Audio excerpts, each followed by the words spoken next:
একজন মানুষ তার নিজের স্বপ্ন নয়, অন্যের স্বপ্ন পূরণ করতেই জীবনের লক্ষ্য বানিয়ে নিয়েছিলেন। নাম তার হাসান ভাই।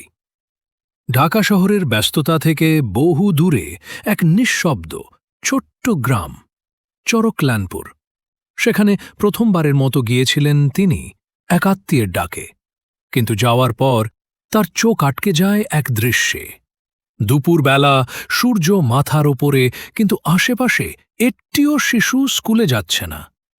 কেউ বস্তা কাঁধে নিয়ে কাজ করছে, কেউ আবার মাঠে গরু চড়াচ্ছে। হাসান ভাই অবাক হয়ে জিজ্ঞেস করলেন, এই গ্রামের বাচ্চারা স্কুলে যায় না? এক বৃদ্ধ বলল, স্কুল আছে, কিন্তু খরচ বহন করতে পারে কেডা? বই কিনবার টাকা নাই, পোশাক নাই, স্কুল মানে অভিজাতের জিনিস। হাসান ভাই যেন ভেতরে কেঁপে উঠলেন। তিনি শহরের নামকরা এক বেসরকারি প্রতিষ্ঠানে চাকরি করেন। তিনি জানেন, একটা শিশুর শিক্ষা না থাকলে সমাজে সে কতটা পিছিয়ে পড়ে। সেদিন রাতেই তিনি সিদ্ধান্ত নিলেন, একটা স্কুল গড়বেন, যেখানে শুধু পড়ালেখা হবে না, হবে ভবিষ্যৎ গড়ার কারখানা। পরদিন সকালে একটা ঘোড়ার কাগজ লিখলেন, 1 টাকায় স্কুলে ভর্তি, নতুন বই, খাতা, পেন্সিল ফ্রি, বয়স 5-12 বছর, স্কুল শুরু সকাল 9টা।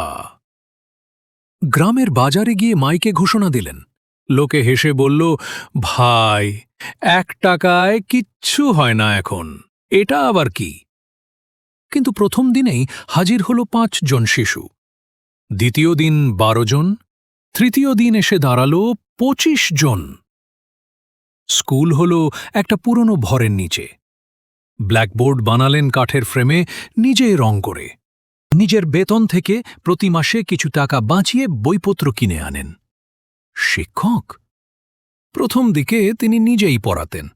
পরে গ্রামের 2 তরুণীকে স্বল্প বেতনে শিক্ষক হিসেবে নিযুক্ত করেন।